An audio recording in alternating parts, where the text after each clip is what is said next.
Good morning. Thanks for coming out this morning. I really appreciate it. Text your friends, tell them to come too. This is going to be amazing. It's going to be so good. So, what I'm talking about today is Ruby prototyping for impact projects.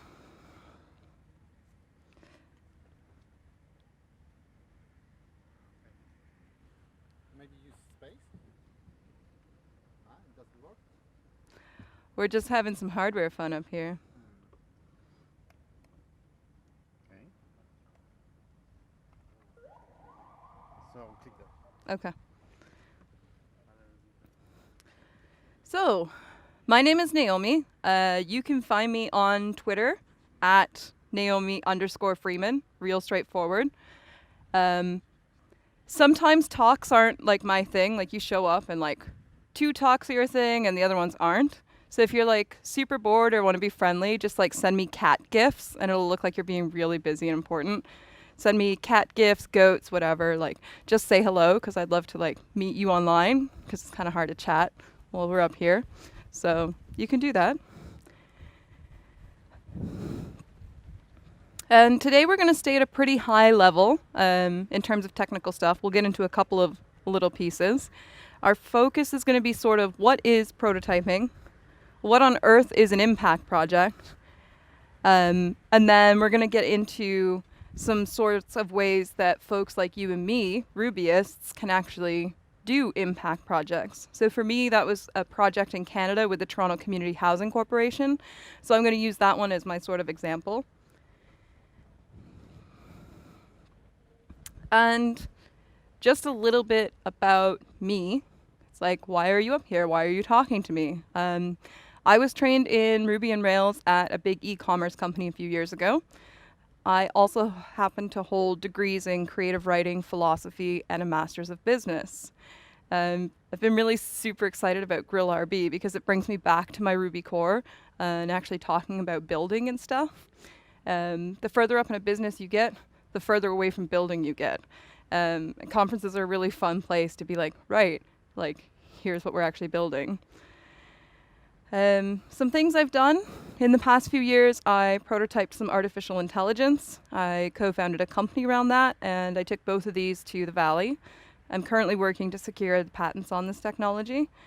I was lead developer at the Centre for Social Innovation in Toronto, and I've also prototyped apps for major Canadian hospitals, international aid organizations, and like I said, as I'm going to talk about today, the Toronto Community Housing Corporation.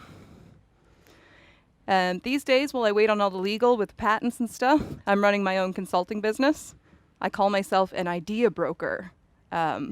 Basically, I help startups distill their unique technical value and work with them to architect blueprints for apps and develop those into patent diagrams. So I really love working with startups at that super early stage because you can change direction so quickly and so often. It's a lot of fun. And I just tell you all of these things to tell you that I'm really good at prototyping things. People have a lot of fancy titles and experience and degrees and like blah, blah, blah. But what all of mine comes down to is I prototype, I tinker, but I guess the business sense of it is prototype. Mostly I just play with things when they're still very broken. So today I guess I just want to talk to you a little bit and show you how easily you can prototype something. So often when I talk about prototyping, this is sort of what comes to mind. Have any of you worked in startups? Hands? You've worked in a startup, you've worked in, right? So sometimes prototyping can look a little bit Wild West. We've got spaghetti code, we've got no documentation, there's no unit tests. No unit tests. I mean, like, what are people doing out there? Is this really the way that we want to go about building impact projects? Like, totally fair question. And I will say, right here, that rapid prototyping is not cowboy coding. These are completely different things. Rapid prototyping is a small team creating a scale model of something. Typically, many iterations are completed. That's kind of where cowboy coding and this prototyping look alike. But for rapid prototyping in a startup model, it's kind of about completing a version of an app and testing it with a bunch of users. In our case, it's about building something and actually going out to the community and like talking to real people that use things. It was really scary. But you take the information that you learned from that, from your testing, and you take it back to your app and you keep building, or you build something new, right? So that's what rapid prototyping is. And I had a designer friend that I was talking to this about, and they told me it's redundant to say like, oh, rapid prototyping. Of course you build prototypes rapidly. Like, what is the stand against? What other thing would you do? Slow prototyping? Yeah. Rapid prototyping is exactly a stand against slow prototyping. Working with government is it's a different thing, right? Impact projects don't have to be with government. They might be with a healthcare team or another institution. Typically, though, most traditional institutions operate in a similar way, and that way does not look very much like what we do in technology, often. There are a couple of big tech from the old days that might operate similarly, but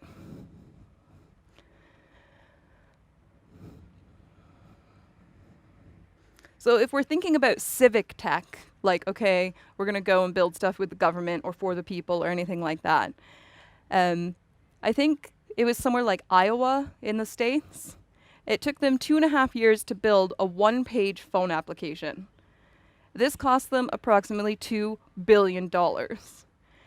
And 2 or 3 years out from the project, their user adoption is hovering somewhere around 0%. This is really, really bad. But this was done very thoughtfully and considered. Like, the government went and took a whole bunch of teams and they did a really considered assessment of what was going on. And this is what they came up with. I don't think that's very good.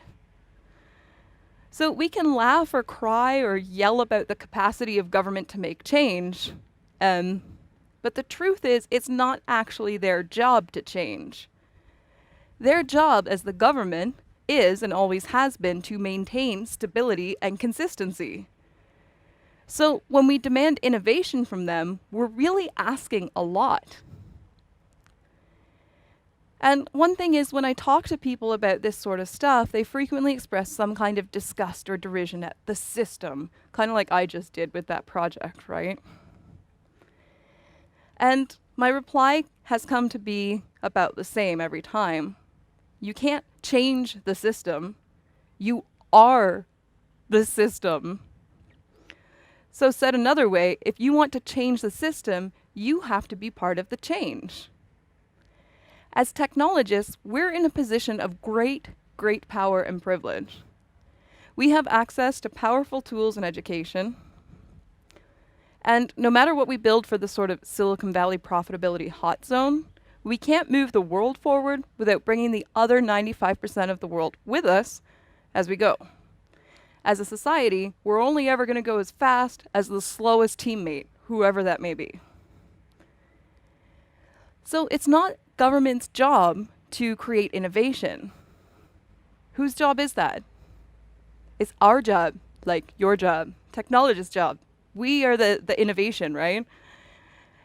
And government is not actually separate from us.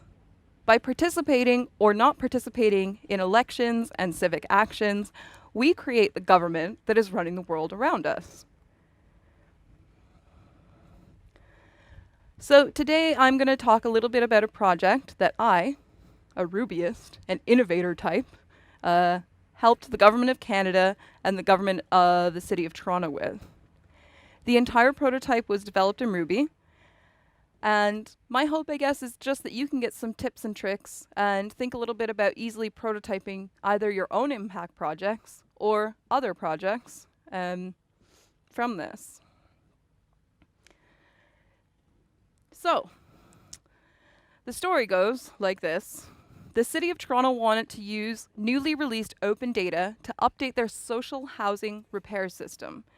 And by this, I mean they wanted to create one, like any kind of online platform, since they had never had anything online ever before. I thought, okay, great, let's build stuff. I wanted to gain experience using different tools and constraints. So I thought this would be a really good opportunity. So even if you don't believe in saving the world, right? Open requests for proposals, hackathons for government, things like that, they can be a great way to develop yourself as a technologist because they offer new technologies to play with and new ways of thinking and working. So you can gain a lot of experience in experimental technologies and taking leadership in a project by going and doing these kinds of things. So absolutely, like, go and use these projects to do that. That's how I ended up there. But this was this little stick figure here is me dreaming of these super cool new code and shiny applications. And in the bubble, that's the supercomputer supercode, right? This is, of course, what we meant to build. Instead, much to our surprise, this is what we built. A movement. A very angry movement. If you look closely, you can also see them getting some sort of TV media coverage. This is really great for these folks. It wasn't so great on our end because our client was the government, and they don't really like surprise, unpredictable media looking at them. So who are these angry folks taking to the street? They're vulnerable populations. So together, the residents of Toronto Community Housing speak 69 languages other than English as their first language in Canada. Another thing is 21,119 of these households are seniors living on their own. In total, Toronto Community Housing is in charge of 55,000 buildings with 220,000 residents across the entire city. For comparison's sake, that is the population of the entire city of Verona in Italy, is how many people this one little corporation in the city is managing. One other thing to know is that the median income for a TCHC resident is around $14,000 a year in Canadian. In Toronto, $24,000 is considered poverty line. So these folks, not just the elderly, but families, new immigrants, Canadian citizens, they're all living, on average, $10,000 a year under the defined poverty line of the city. In Toronto, overall, the median income is about $58,000. Not the average of all the incomes, but if you took everyone's income and you picked one right smack in the middle, that's the median. So you can see how big the gap is between where most of Toronto is and where these folks are. Some other things to know about these folks. About a third of families living in this sort of housing situation, they live with a member in their family who has a disability. 23% themselves live with mental health challenges. Overall, 94% of the population inside TCHC is living below the poverty line. And this is the kind of housing they're living in. So this project I'm telling you about today, this web platform that I built, it's a really important project because it was important for them to build some kind of online platform to manage repairs across this massive housing corporation with all of these massive challenges. These folks are managing low literacy, low ability to self-advocate, and there were a lot of challenges in this build. Crumbling buildings, low interest from the city since there was low engagement from citizens. Some folks in Toronto City Council decided the best place to start was by creating a repair system platform everyone could access online. Was this necessarily the best way to go about it? I don't know, but that's how I got involved. This is what they decided to do. And when we started, we figured, well, someone has to do something, and if they're asking for a web platform build, that happens to be something I can do in my sleep. I mean, this offered some other complications, but at the time I thought I could do it in my sleep, right? At the beginning, though, it was like, how on earth do we as software engineers help or find a way to advocate for these folks? This was like so far out of my realm of experience and my sphere of like, great, those are things I can do in the world. So it did seem pretty overwhelming at first. And I think all of us felt a bit confused about how we actually got involved in the process here at all. But what I'm explaining to you, this is what I would call an impact project. An impact project typically aims to do good, right? So some other examples I've worked on over time are building a concussion checking app for kids with a medical team. We worked with doctors on that and secured a whole bunch of funding. Another example is creating future readable open data for an international aid organization's API when they changed all the standards. This social housing repairs website is another example.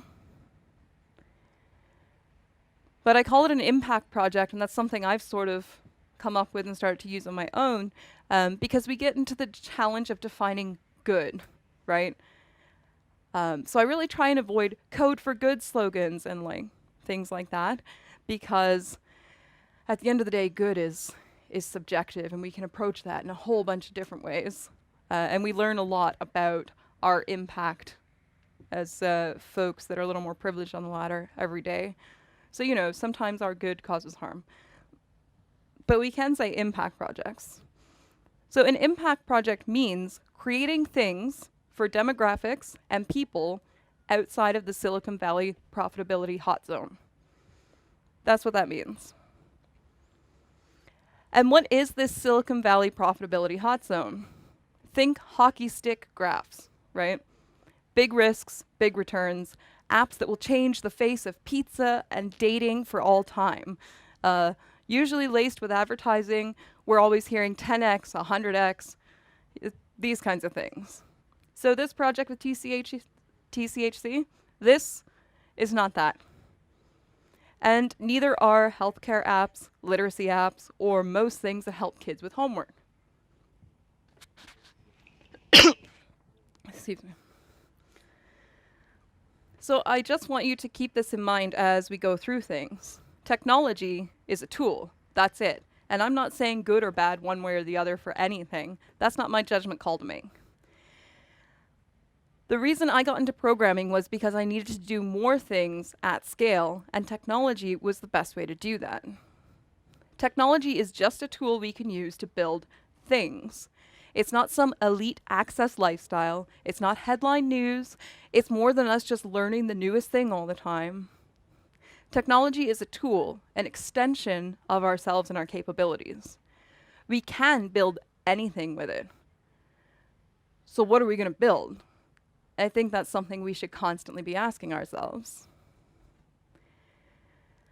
And coming back to this TCHC project, we had one additional, The funding they were receiving, as I said, was to support them using open data to build something online. Naturally, our first question was, what on earth can we build with open data in a housing context? How does open data fit into creating a repair system? Looking back, it's obvious, but when we started, it wasn't. What we decided to do was build a map. So this map here, it didn't exist before we built it. Never mind the stuff on the side there, don't worry about that. There was no map, right?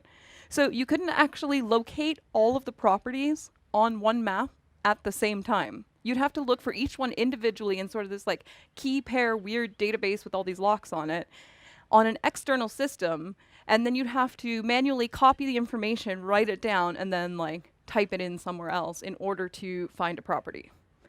So the first thing we did was build a map and a database of the things on the map. You can't create a repair system website without being able to submit where the repair is needed. It's pretty essential. We literally started with a CSV file, but the weirdest CSV file you've ever seen. I don't know if you have been in the open data for real estate, but in Canada, again, you've got these key value pairs. Someone else owns like the lockable key, and they like franchise them or like resell and license them, and you can't like mash them back together. It can be really, really tough. So we were finding it really difficult to process information. And we ended up using a tool called Socrata to process the CSV file. And they're not paying me to do this talk. They've just saved my 2 a.m. butt like way more times than I should admit to. These days, it looks like they're a paid service, but when we used them, it was completely open. You just go to Socrata, dump in any data, geospatial with missing coordinates, financial, multi-column messes of who knows what random data. It doesn't matter what you dumped into Socrata. It just takes the data and makes sense of it. So in many cases, Socrata was the only way we could unlock data. In the case of TCHC, with all those keys and licensing and everything else, it was the only way to get the information out. For your own knowledge, though, while we're talking about maps, in general, map formatting looks like this. It's super straightforward. But if you're ever so inclined to build a map from the ground up, this is kind of what it looks like. In 2015, the Internet Engineering Task Force standardized the map data format GeoJSON, and that's what this is. So this is RFC 7946, and it was published in August 2016, and is the new standard spec of GeoJSON, which replaced a 2008 spec. So people are actually thinking about mapping, and they're thinking about how we move this forward, just so you understand in the industry in general what's going on there. And it supports a whole bunch of different types of things. So point, line string, polygons, multi-point, multi-line strings. You can learn a bit more about multi-polygons, feature objects. But GeoJSON actually has a lot of capability. So one thing, like what I'm trying to tell you is we couldn't use some libraries and some gems and things because the government has to own all of their stuff. So some open source things they can use with the license and some things they can't. So sometimes it's easier to just be like, great. Pretty sure building a map is not like the most advanced thing we could do. Let's figure out how to build a map, and then we know we own all the information and we're not going to get anyone in trouble with licensing. Once you have all your data and coordinates formatted, there's a couple more things to do. So this is what it looks like to project coordinates onto a map in Ruby. The formulation here, the math, is taken from working with Mercator. There's different ways you could do it. But like, yeah, it's not super, super complex, and you can Google and figure out which kind of projection you want to use. You do need to refine those calculations a bit, or your map will look very strange. You need to make sure they're appropriately scaled. Again, it's not super complex. It's just about getting your proportions right. You can do this mathematically, or you can sit there in the front end and refresh and just like make some wonky maps and like see what happens until it looks good, and then that's the math you keep. And then we did the most sophisticated thing in the world. We drew everything to the map with RMagic's magic. So RMagic, there will be memory leaks. No, it's not always stable. But it will draw, and that's what we needed it to do. So that's what we used, and that's what got done. After this step, then you can go and color in all the different points or shapes or whatever it is you're mapping. So now at this point, we have a database, and we have a map, which means we can begin building this repair system site, right? And we're going to come back to the database in a couple minutes. Just think on this one now while I go through some other stuff. Think on this about the database. Now that we have a map and a database, what are we capable of doing with that information? If someone who wasn't very nice had access to that map and that database, what are they capable of doing with that information?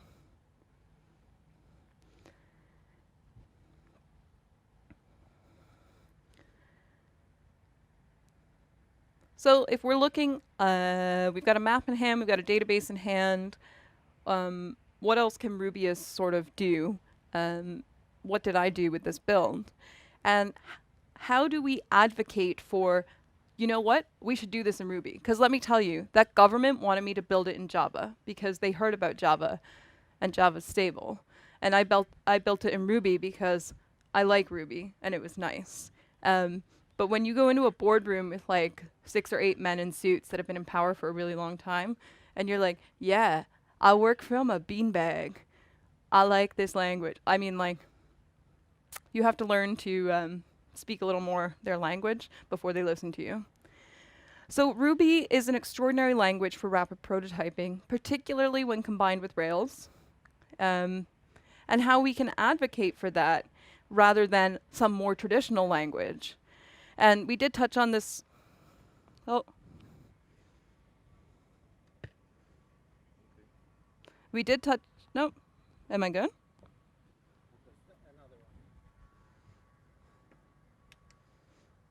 Better? Yeah. Okay. So yeah, yesterday we touched on this a little bit. So this is all still a bit qualitative, but overall we can say sort of the following things to advocate doing a build in Ruby rather than some other language. It's intuitive, which means it feels a lot like natural language that we already use. For example, if you're doing, how would I do if this, then that? Well, then you type if thing, then other thing, right? Ruby and Rails can scale. For example, you can swap in and out databases. And that allows for good rapid prototyping because you can try different things real fast. And again, combined with the Rails framework, your file structure is always going to look the same. This is important in projects where you're switching in and out different people working on the project. It's also important when dealing with a variety of skill sets, that it's fairly intuitive to pick up at the same place you left off, even if you haven't seen the project in a while. So convention over configuration, I guess. And there is a huge ecosystem of stable libraries or Ruby gems, and lots of them have good licensing that, you know, big corporations can actually use. So I did create this sort of Ruby on Rails prototype starter pack. And I mean, you can fight me with it. But with 5 easy gems, you can have a website. I guess it's less than 5, but here we go. Devise for authentication as long as you don't need an admin panel. You can create sign-up forms, default email templates, super easy to create sessions and states. So you can change a navbar when a user is logged in or not, for example. If you do need an admin panel, which we did for the housing system, you can use Flatly or Angle. They're both really great options for making sure you've got 2 views, one for your users and one for the admin. They also come with authentication and sessions for users, so you don't need Devise if you're using Flatly or Angle. Bootstrap. Yay, love it or hate it. Or you can use whatever the new thing is. We can all groan, but the fact is Bootstrap was actually one of the most useful tools in the repair system build because non-technical government folks want to know first and foremost that everything looks exactly the same as before you started building anything. Bootstrap gives you some space to like push them to do something a little bit better than they had, but like using a basic Rails view and like scaling that up and bringing it into government, not a thing you can do because they'll just be angry that it's ugly and they won't pay any attention to what you built. Paperclip is really useful for file attachments. You may not need photos in every application, but when you're getting into impact projects, you're probably going to need some kind of signed forms, identity upload, document storage. In our case, it was passports and their original signed lease. Paperclip makes attachments easy. Yes, you need really good security if you're storing someone's passport, and you also need to separate things. So when we sort of put these all together and you shake them around, you get something like this. It's got a fully operational login system, set up for identity verification, a complete admin panel, profile management, and it's presentable enough to take into a meeting. And it definitely didn't take 2 years to build. Is it earning money? I'm not sure because I'm not sure how they're measuring it, but they do have user adoption. They've got something like 25% user adoption on this thing. And you might be sitting there being like, that can't be possibly all you use for system and government. No, it wasn't, but also this was a prototype, right? So one thing we did use that was really important for us was Cucumber. Again, we're thinking about testing. You might be the only technical person in the room, and you need to create workflows that work for many different types of folks. So in my own work, I might use RSpec, but when you're working with other folks, Cucumber is really good. Oh, apparently we don't want to talk about Cucumber this morning. But yeah, if you haven't seen this before, the basic structure is sort of like this. This is called a user story style. and reads like a user story if you've talked to your UX folks. Then we provide some scenarios, and then we just test, what it is we're looking for. We can see that we've sort of done it successfully, but as you can see, all of it is scenarios, use cases. It's really easy to use with folks who don't work with technology every day. It's behavior-driven development. It's easy to think about business cases, and that should help keep you on track too with like, what's the goal here, right? When you're writing it sort of as a business case all the time and you're testing, it sort of helps you keep on track too. So for a while when I was building, I sort of wanted to keep this whole website to myself. And then I realized I was the system block, which was terrible because I was like the almighty technology person. Using things like Cucumber, using things like Rails and good file structure helped me to better partner with non-technical folks around me. And at the end of the day, there's a lot of experts with expertise that goes back centuries. Doctors, lawyers, ethicists, and we should be kind to them and partner with them because they can be a lot of fun once you figure out how to talk to them. And I think this whole lesson is important both in and out of impact projects. Non-developers are co-creators, so they can bring all sorts of valuable expertise to a project, particularly in the world outside of Silicon Valley. Because at the end of the day, like, a doctor really doesn't care about our opinion, but their technology can definitely move forward. So we need to find ways to we need to find ways to partner and talk with them and work together so that we can build really cool stuff, so that when our kid has like a concussion to a soccer game, then there's an app that is medically certified to verify whether they do or don't have a concussion. Like, you don't want some 22-year-old with no experience and no medical certification just like publishing this app and be like, yeah, it's fine. No, you want like a medical team actually doing that work, right?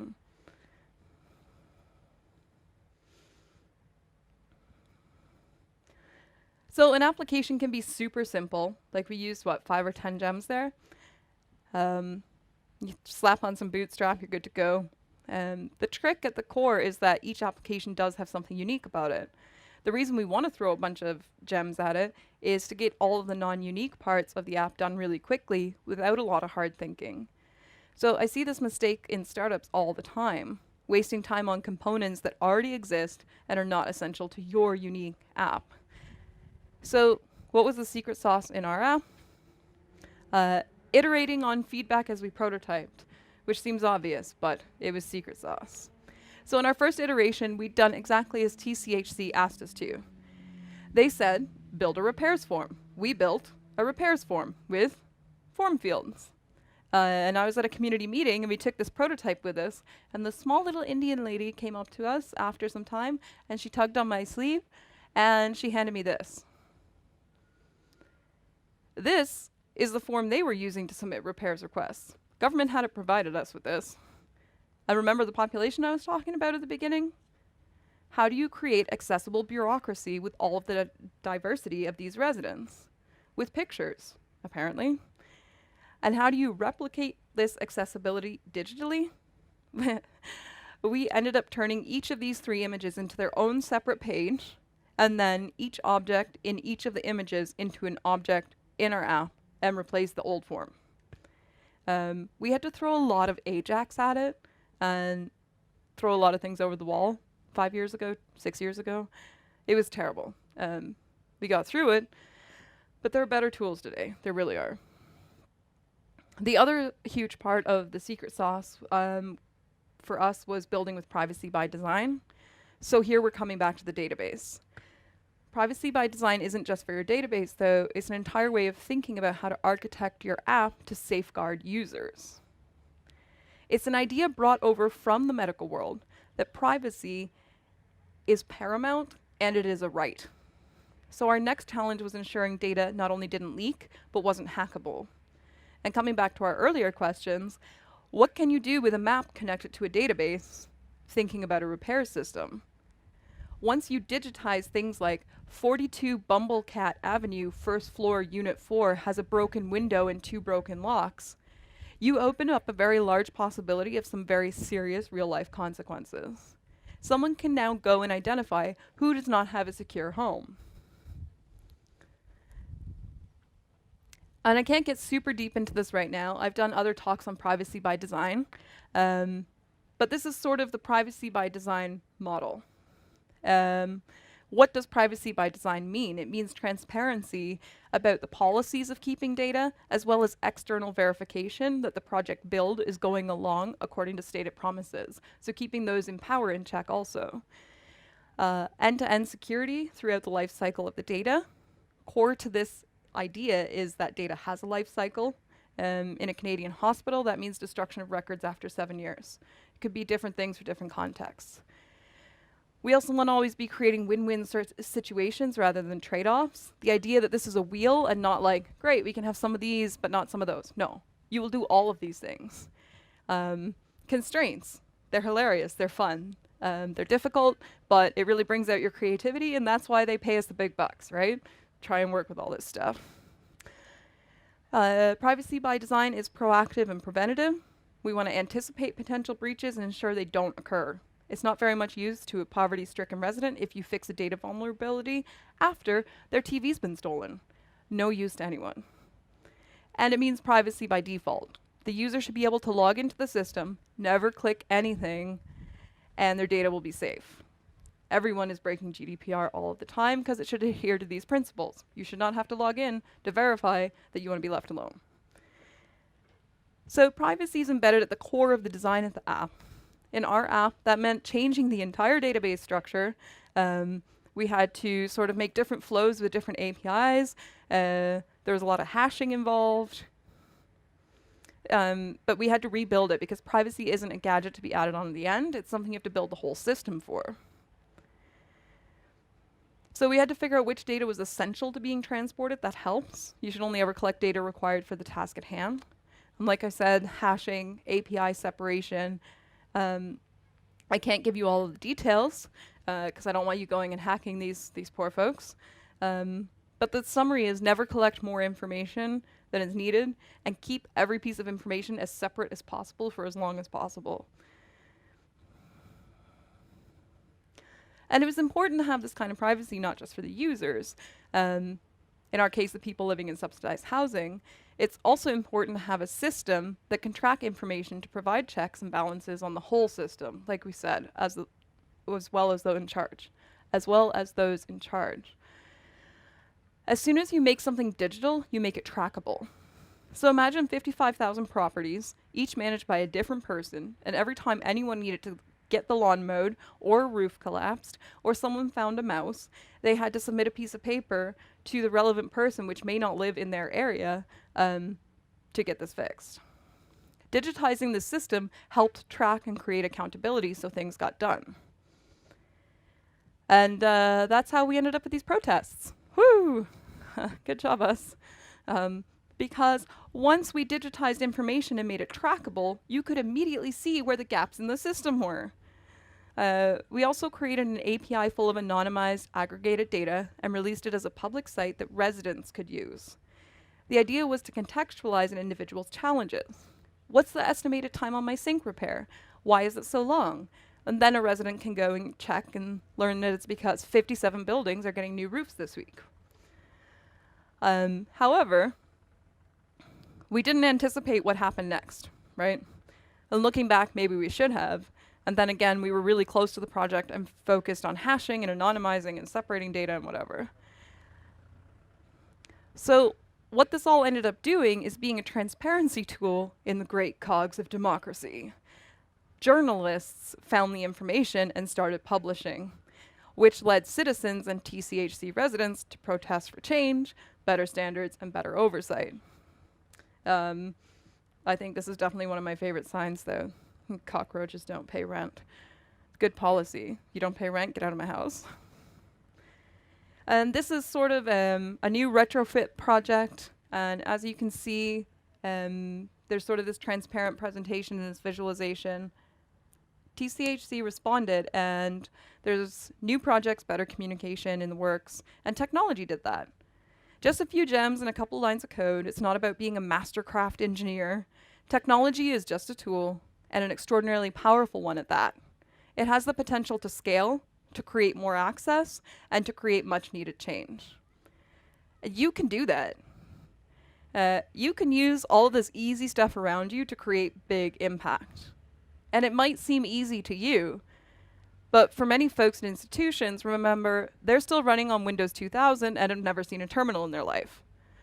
So don't discredit your knowledge just because it's become your everyday life. It's not everyone's everyday life. So I shared this story today to encourage you to harness the tools and expertise you have and to show you how easy it can be to go out and find your own impact project. It doesn't have to be a full-time job. Check your local council, watch for social enterprise and hospital hackathons. You could find a local Code for America chapter. They're everywhere these days. As we saw with the starter pack, it can be super simple to get a prototype up and going. The hard work is in creating effective teams and in creating the secret sauce, whether that's privacy or accessibility or both. And like I said, there's benefits for you. Working with constraints can be frustrating and liberating, and you can learn a lot while building something unfamiliar.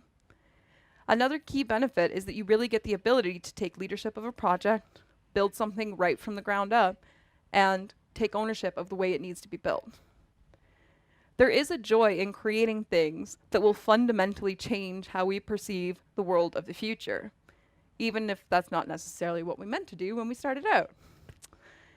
So with these tools in your tool belt, I encourage you to all go forth, move fast, and make things better. Thank you.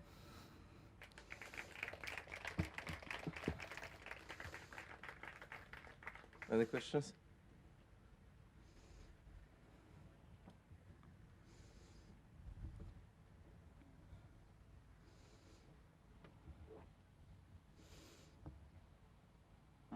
Hi Naomi. Hey, good morning. Morning. So yeah, first of all, thank you so much. I'm fully aware of the housing crisis there. So super glad to know that someone out there is trying to make things better.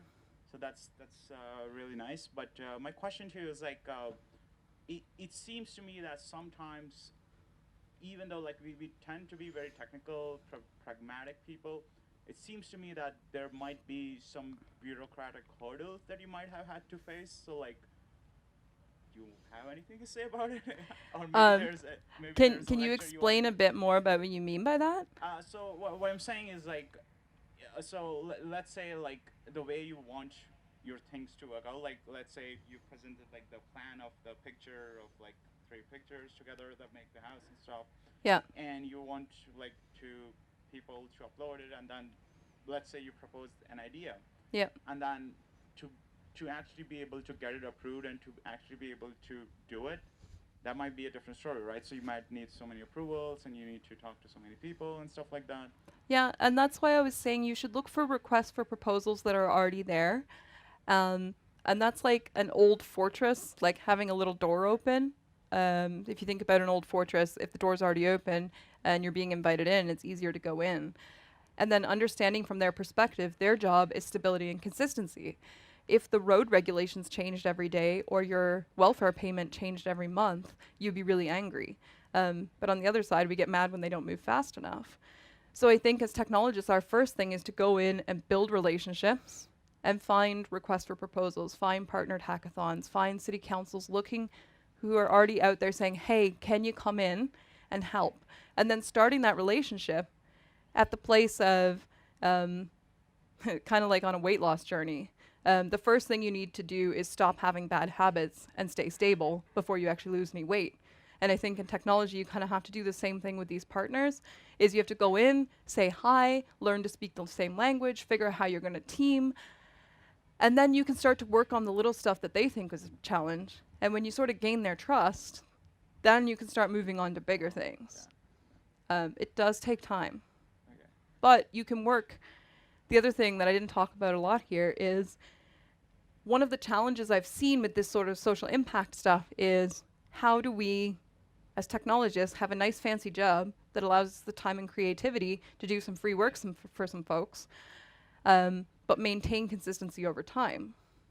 And I think the answer lays in open source. We know how to